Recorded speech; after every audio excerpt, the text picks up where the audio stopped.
Good morning. Good morning. Good morning. Good morning. Good morning. Good morning. It is on your now Wednesday.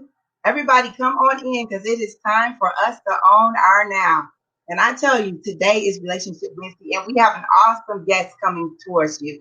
You will be able to witness the amazing Aeneas Williams, NFL veteran, Hall of Famer Aeneas Williams. He's going to be talking to us today for Relationship Wednesday. But before we get started with that, I want you all to understand the value of what today looks like. So we're going to start off with a really cool song. And I love it because I feel that God is my Father. And this is called God is Loved by the amazing Marvin Gaye. Everybody, come on in. It's time for the Own Your Now show. Welcome, everybody. I need to know, is your cups full or what?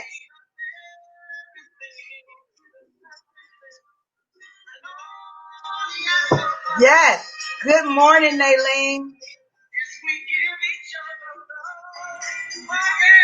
I see you all. Good morning, Gina. Stephanie. That's how we're going to start it off, right? It's Relationship Wednesday. This is what it's about. Share with everybody. Share with everyone. Good morning, Tanya. Good morning, Yolanda. Hey, Erica. Yes, I thought this would be the perfect song. God is love. Listen to that.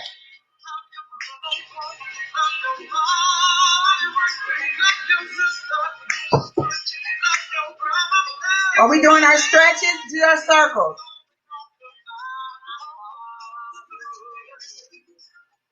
God is my friend. Reverse it.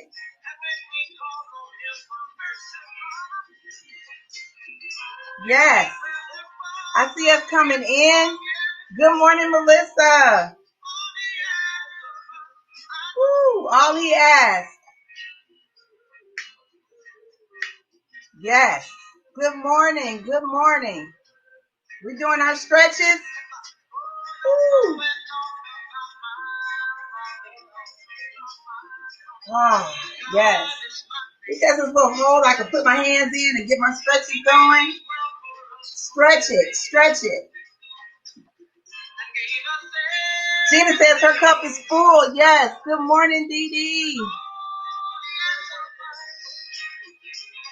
Ooh, if we give each other. All right. Don't talk about my father, because what?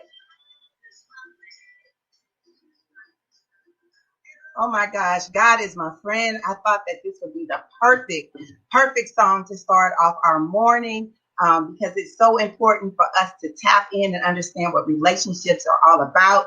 And yes, we will be having Aeneas Williams on later on in our show. But I wanted to first talk about, since today is Relationship Wednesday, how important it is for us to build positive relationships.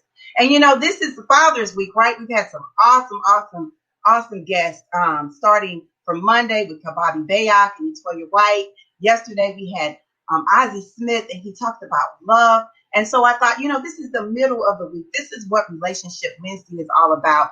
And so just so we know the value of what Father's Day looks like, if any of you guys want to give your fathers a shout out today, I think that this is a great day to do it because it is Relationship Wednesday.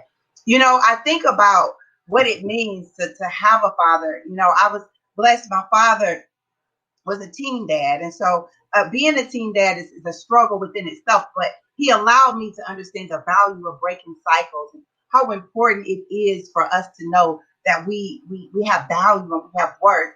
And so I'm grateful for my father, Arthur Berry. I'm going to shout him out. I'm grateful for what we call back in the day was like our stepdads, but my stepdad was my bonus dad. We're calling them bonus dads now.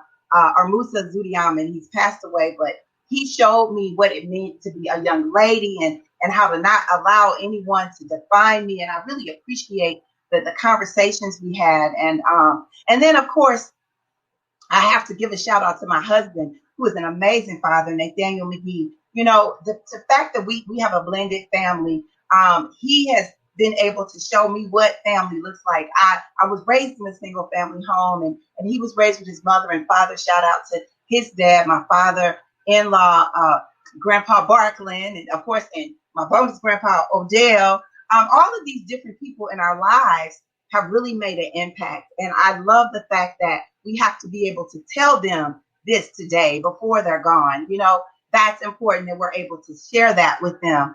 My oldest daughter's father, Gregory Grant, we are all such a blended family, and we know the value of what family looks like. Yolanda saying, shout out to her awesome dad, Bill Moore, released from the hospital yesterday. Yes, God is good. This is what it looks like when we see what fathers are able to come together and tell us, how do we live a legacy?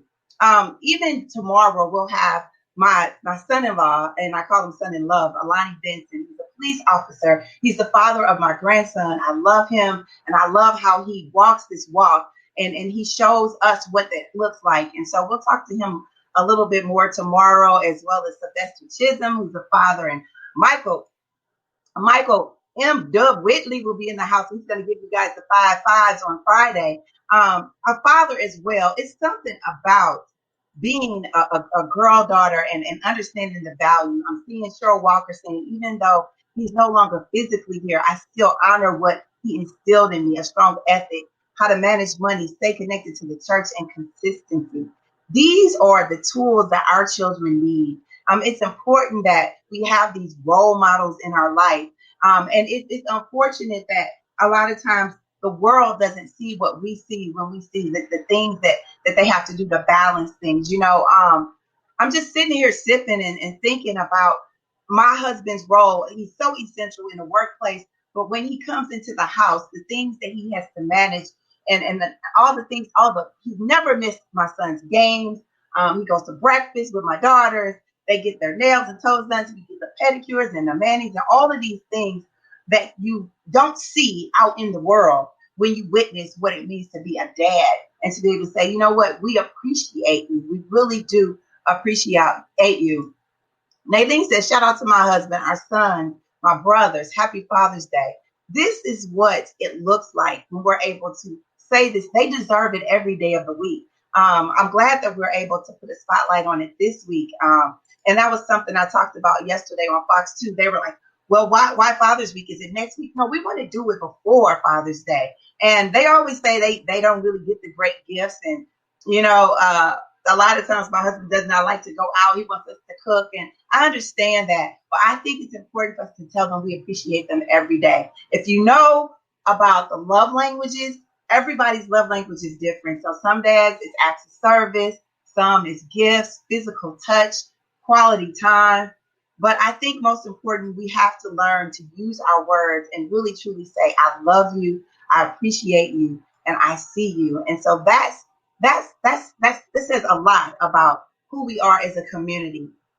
I want to also talk about, because this is Relationship Wednesday, the people that have continuously popped in to say, I see you, good morning. I say good morning to everyone, and I don't know if you guys even witnessed this, but every morning when we come on, I try to say good morning to everyone, because when I was growing up, and I tell this story all the time, and it's interesting, it came up on my feed, I used to watch Romper Room, and I loved Romper Room, but I always used to wait for her to say my name, and she never said my name, and so I always felt that it was important for us to connect.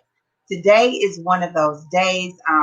My dad is always giving me music to play, and I'm always trying to connect the dots for all of us. And I think that's important as well. So I'm tapping into everybody this morning. Our platform has shifted from just that cool cup of therapy of where we all are able to talk and connect, to us literally having people on and interviewing them and them sharing their stories. And so I appreciate that. And I wanted to know if you guys are appreciating it, because I'm just here talking to you, but the feedback that I can get from everyone else is so appreciated. So I'm looking at that as well. Let's see. Teresa says, good morning, everyone.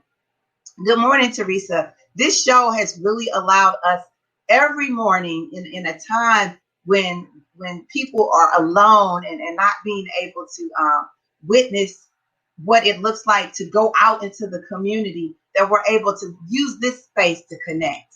And so I appreciate that as well. And And the fact that we are constantly saying, I see you. How many times have you guys witnessed people not knowing their neighbors?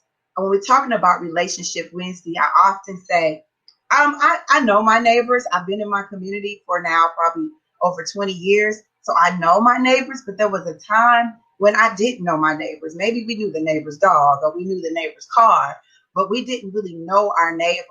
And so that's another area that we need to speak to. How are we connecting? We used to be able to come outside and say, good morning. I see you, Vanessa. Good morning, Miss Vanessa. But now we don't even know our neighbors' names. So I want you guys to also think about that. How are we connecting with everyday people that we see on a regular basis? I have a private practice, so I'm in therapy a lot. I do virtual therapy. I'm in an office where I'm in a space by myself a lot. And I remember going into my office when I worked in a nonprofit in the corporate world, and I would walk past people every day, and I would say, good morning, get my coffee, good morning. And some people would just walk. They didn't say good morning. They would acknowledge one another. And, it made me kind of feel like, well, what did I do to not appreciate a simple good morning? And I think that that's something that we get away from. And so you have to realize that no one is in control of your journey, of your conversation, your voice, but you. So if that's the case, you have to be able to say good morning, even if you don't get a response back. Robert says, my neighbors have changed so often. St. Louis has this silo of communities where we have Florissant and Ferguson and University City and Berkeley. We have all these different small areas. And we're also known to ask people, like, what high school did you go to? There's certain communities that don't forget what community feels like. I know my husband's from University City, and they're always talking about that connection to what that felt like for them. I grew up in a family where we moved a lot. So I had to learn who my friends were and how they were going to show up and be true to me right away. And I think a lot of times when we think about our kids today, they can't go outside to play as often. Some of the playgrounds have been shut down. So it's important that we're able to go back outside and go to the parks and say hello to different people. But in the midst of all of the things about going back outside, I keep saying, let's go back inside as well and figure out, how are we connecting with our families? How are we connecting with our families? We all work a lot, and in working a lot, I know that family style dining was so important. And I would go into the schools and I would ask the kids, are you sitting down and talking to your families? Do you guys eat together? And guess what? Many, many, many kids said that they did not eat with their families. They did not all sit at the table. Remember when we used to have the long dining room tables and we'd have soul food Sundays and stuff like that? I appreciate that during this pandemic, we've been able to kind of come together. My family's had a couple of Taco Tuesdays where my daughter would cook. She's learned a lot and cooking, not just for me, because I like to cook, but I don't love to cook. I'll be honest with you. But I'm more of the host. I'll sit there with you and we can sip coffee, mimosas, and wine. But she invites everybody over to cook, and that's a value there. Those memories are what's so important. Yolanda said, good morning, Jerry Ivy, first time watcher. We got some men in the house. Michael says, our networks and those who we spend time with are also our neighbors. So there's time to invest in our relationships and maximize our gifts together. That's so true. How often are we really networking? I think that we have to understand, especially during this pandemic, that our cups should constantly be overflowing. Our cups should constantly be overflowing. And that means that there is enough for everyone. And I don't think that we realize that enough, that there is enough for everyone. So you have to check on people, our small businesses. Those relationships are critical. They're struggling right now. There are people who are saying, I don't know if I'm going to make it after this year. I will have to close down. And that's a tough space to be in. So when we think about the relationships that we are nurturing, are we going and supporting our small businesses? That's important. Robert says, wow, my family ate together and discussed our days. That's right. We used to do that. But, also it used to be a time when the city was shut down at like 5 o'clock and everybody was home. Joy said, I still push family style dining. It's when you get the time to learn what's going in and around our children. It's a must. It's a must. And we talk, this is a social media time where we text each other. Sometimes even in our homes, we will text one another and say, come upstairs and get me this, or what are you doing? Or we use the where are you? What you doing now? WYD or something like that versus picking up the phone. That's something my dad texts me once a morning. Every morning he texts and he says, good morning. He doesn't live here in St. Louis. I'm fine. I'm doing good. I'm healthy. And I appreciate that. He also likes those phone calls on Sundays. I'm not as good with calling people. I probably could do better. And I think this is another time to start reflecting on what can we do better as a people? What can we do better? Because I know there are little things I can do better. I probably could cook more. I probably could pick up the phone and say hello more, even to my friends, because that's a big struggle for me. I love what I do. It does not feel like work. It fulfills me. It is my purpose. And sometimes, not sometimes, all the time, I need to figure out a way to balance that. And so I always tell my friends, if you need me, I'm here, call me. But it's not always on them to call me. I need to pick up the phone. I need to say, hey, girl, what you doing? How you doing? So while we're driving in our cars, a lot of times we're not supposed to text, but we could probably push that speaker button and talk and check up on everyone and say, hey. And in the midst of that, I see Ori says, and to God be the glory. In this pandemic and this social unrest, there was one of the things that I realized when I saw what happened with George Floyd and this officer being on his knee. And we did a protest recently. We all got on our knees under the arch for that time frame, that 8 minutes and 46 seconds. And it was so long. But what it made me realize, I go back to my great grandmother who would always tell me when I would call her how important it was for her to pray on me. She's like, I'm praying, I'm covering you. And I realized she would always say that she was on her knees. How many of us are getting on our knees and praying? How many of us are truly tapping in to what it feels like to get on your knees and pray? And even if you're like, I can't get on my knees, what about if you're in the bed on your knees? We got to take some time to sit back and have a relationship with God. I tell everybody that I'm a faith walker because I am. I walk by faith. And sometimes I even fly by faith. I get on that plane and I'm traveling and I don't even know if it's going to land, but I know that God has placed me in that space for a reason. And so I often realize that too many times we don't know what that faith walk looks like. So I am also encouraging you guys to know that this is all a faith walk. This thing now, nothing is constant but change. We don't know what's going to happen in today's society. We don't know what's going to happen tomorrow when we go back outside. We just don't know. All we know is that we have to be in control of ourselves. Robert says, I really do prefer talking to people over the phone, hearing a person's voice. That's true. I oftentimes wonder, what does it mean to hear a person's voice? We can see people every day, but to be able to say, hey, I see you and I feel you, that's important.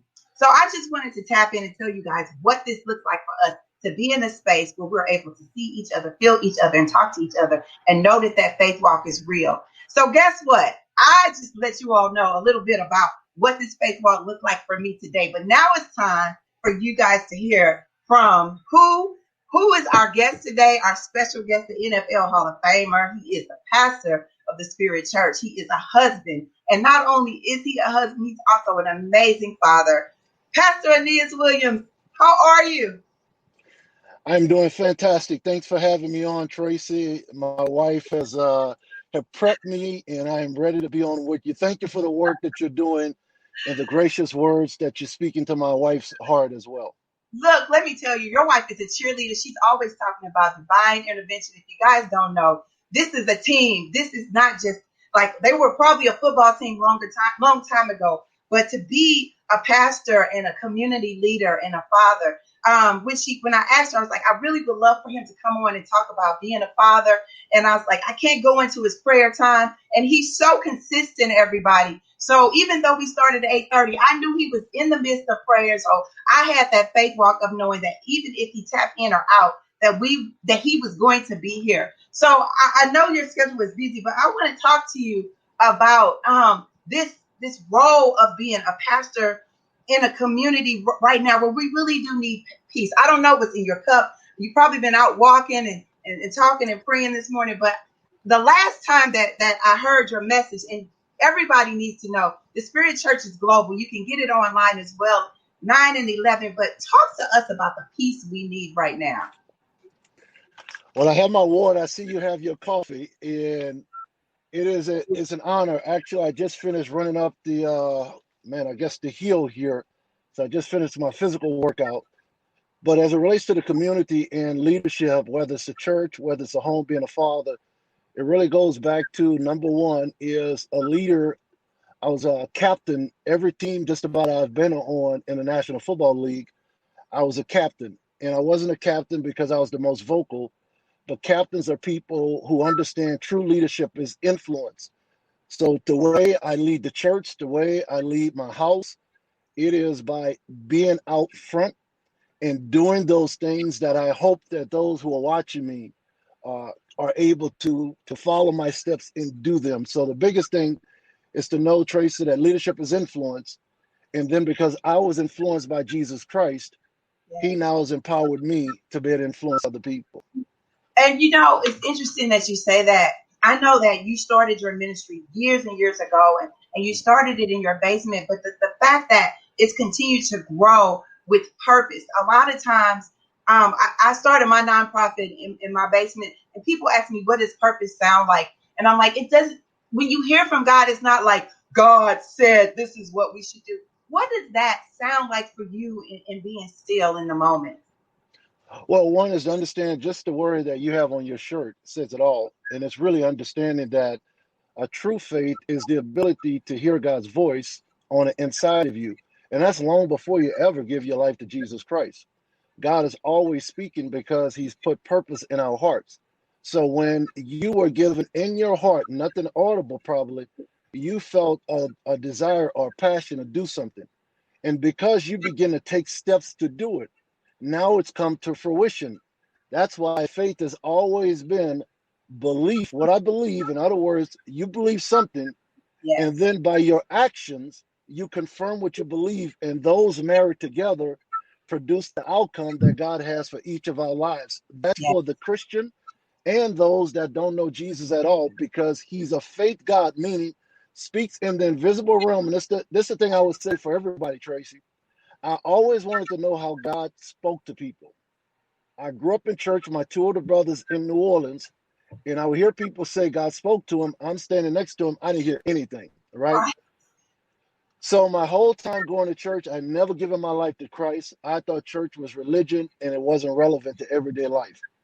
Around my junior year in college, I said, God, if you're real, show me how you relate to everyday life. I gave my life to Jesus Christ my junior year. Next thing you know, that same summer, Tracie, which is a week before the season, the football season started at Southern University. Shout out to Historical Black College and University. It entered into my heart to go walk on the football team. Made no sense. I'm already on pace to graduate with my accounting degree in 3 years. Makes no human sense. But once again, I sensed it in here, that invisible voice. I went, asked the coach if I can walk on. My teammates hated me because they had been practicing 2 a days for about a month. And I end up starting by the 5th game. So it goes back to pay attention to those passion points. And I don't care if you're an infant. Joseph got a dream at 17 years old. So he's always speaking. So I encourage people to act on, just take steps toward what they believe is in their heart. I love that you said is that invisible voice. It can be a silent whisper, but you have to act on it. So you literally were like, I'm going to do this. I don't care if this is did you say your junior year? Junior, I'm going yes. to do it anyway. And it speaks to volumes because you're the best you're the best, and you're also a great role model. I've always, whenever I talk to Pastor Tracie, she's like, he's always willing. I see you talking to kids. I've seen you at track meets. You're a father as well, and your son runs track. Your girls are athletes. But I wanted to talk about what's happening in today's society. Being a girl dad, you have 3 beautiful daughters. What conversations do we have? I have 2 daughters and a son. What conversations can we have with our daughters being in the car? A lot of times I think about what happened in Atlanta, and you talk about respect and authority, and you're only in control of yourself. What do you tell your daughters in these situations? Because our girls, you do the football, the locker room for the men, who stays in the locker room, goes in the locker room, stays in the locker room. We need a locker room for our community. I promise you we do. But what conversation are you having with your daughters? Because the girls tell me no one's having that talk with them. Well, number one, whether it's the girls or the boys, they have to be able to think, Tracie. As a football player, I'm in the Pro Football Hall of Fame. If you had said my freshman and sophomore year, you have the ability to be a Hall of Fame, I would have thought you were crazy. But guess what? It's only about 350 of us that are in a Pro Football Hall of Fame when over 30 to 50,000 players have played. When I get around those guys, and there's only about 160 of us still alive, when I'm around the guys that are in the Hall of Fame, Tracie, believe it or not, it's not the most talented guys, because in the NFL, everybody's talented. You will find a single collection of group of guys who maximize not just their athletic ability, but their intelligence. And that's the ability to go up against, think about, I had to go up against 6'4", 220-pound Randy Moss when I'm 5'10 and a half, and I'm 190 pounds. Physically, those dimensions don't work, and they should be in favor of Randy. However, when you include the intelligence, when you include the emotional intelligence it takes to be married, and guess what? In marriage, I promise you, Pastor Tracie, I tell you, I've had some bad plays. I'm not in the Hall of Fame because I didn't have bad plays. I'm in the Hall of Fame because I didn't quit. And so at the table, I'm always challenging my daughters, because in the car business, we used to own 6 car dealerships. The number one person that's taken advantage of in terms of car sales is the African-American female. So I'm constantly challenging my daughters and my son, our congregation, to think.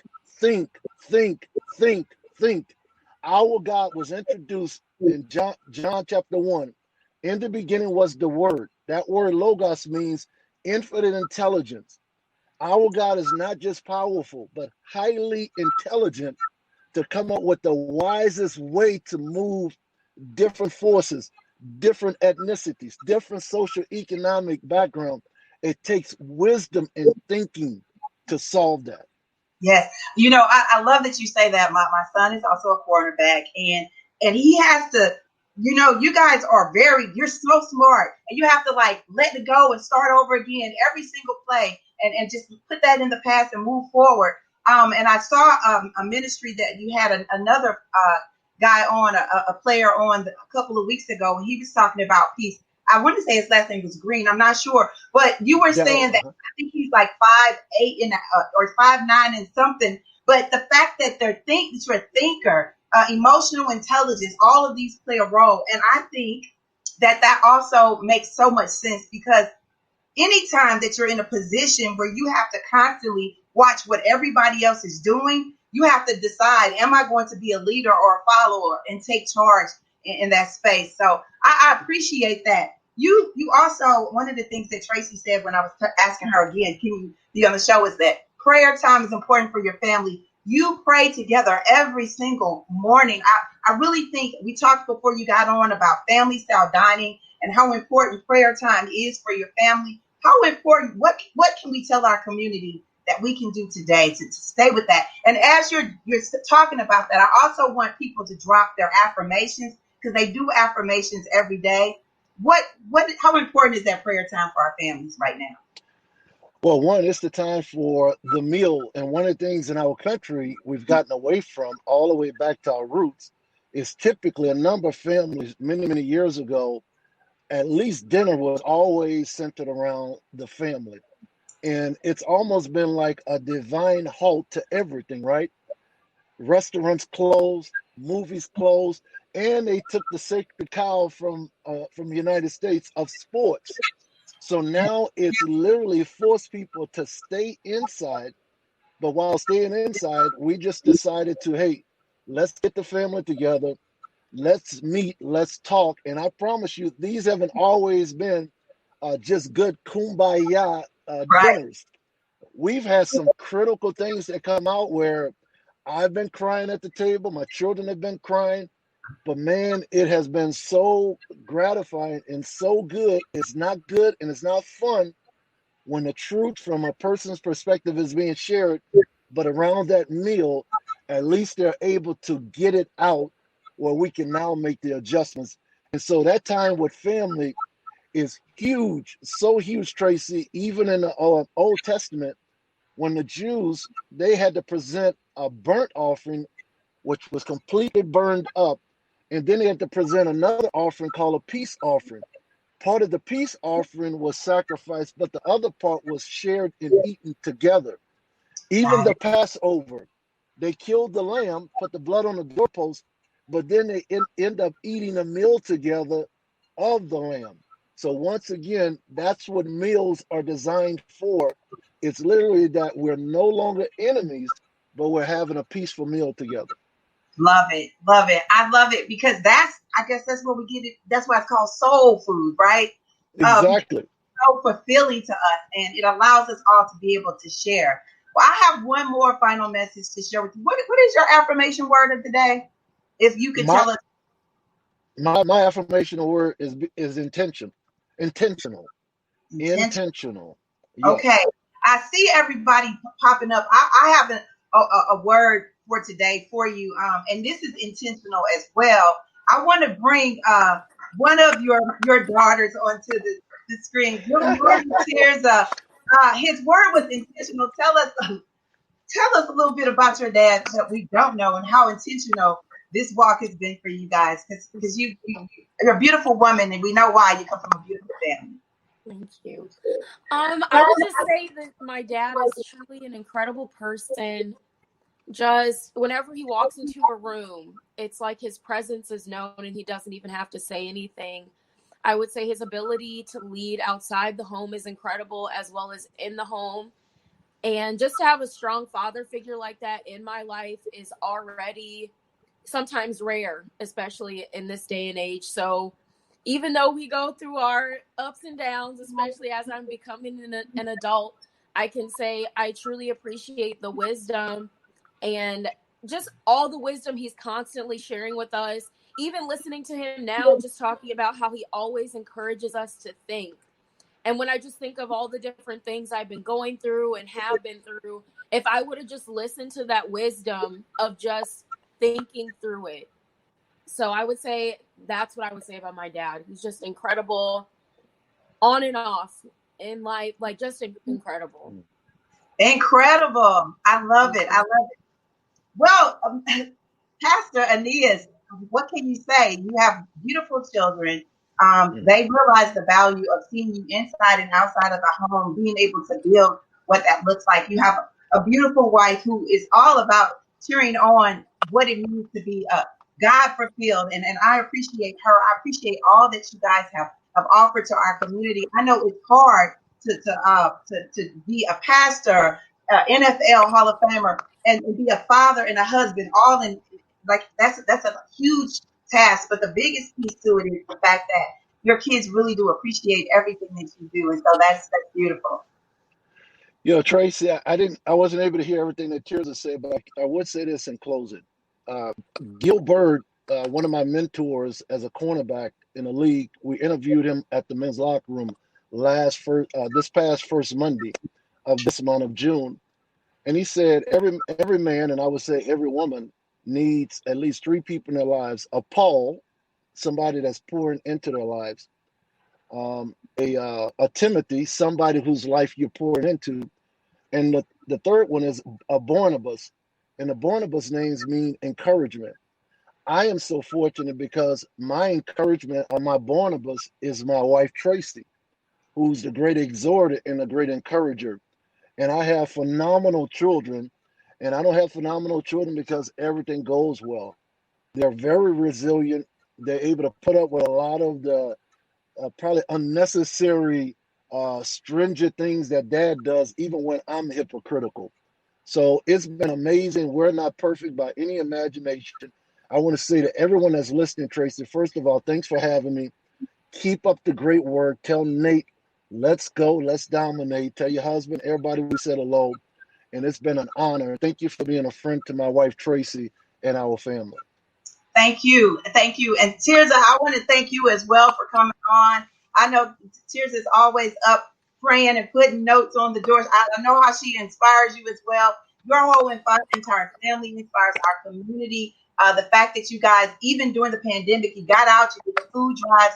The church is the community. If you guys aren't able to go to the Spirit Church, it's right at, we're in St. Louis on the old Northwest Plaza parking lot. What is that address? You can still reach them online, but what is that address? It's 915 Northwest Plaza Drive. Anybody that knows about St. Louis, we're 3 minutes from the airport, and we're in the former Toys R Us building.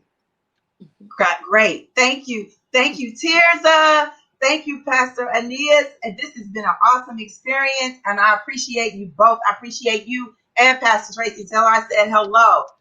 Wow, this has been a divine intervention. The fact that we've been able to talk about so many different conversations. I hope that you guys have witnessed this and it has truly been intentional. We're going to wrap up. We went a little over, and that's okay because it is divine intervention. And I'm going to tap in with the first word as I see everybody else has put their words in, and that is Aeneas's word, intentional. It is important that we realize that our walk in life is intentional. If you don't do anything else in life, remember to think and understand that your health comes from within. That's mental, physical, spiritual, financial health. And when you see that health, you understand the worthiness of who we are. Be grateful for who you are and where you come from, but also remember the importance of being still and recognizing God's voice. Because when we recognize God's voice, we're being able to be open and have this divine pause for us to continue to move forward. So love yourselves, love one another, and always remember that together we can do this thing, because this is what being influential is all about.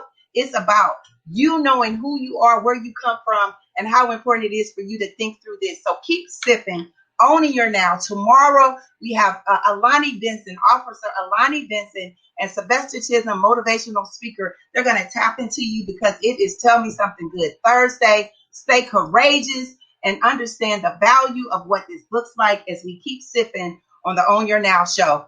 Take care. Be careful out there. Keep sipping, shelter in place. And if you have to go out, be safe. Bye-bye.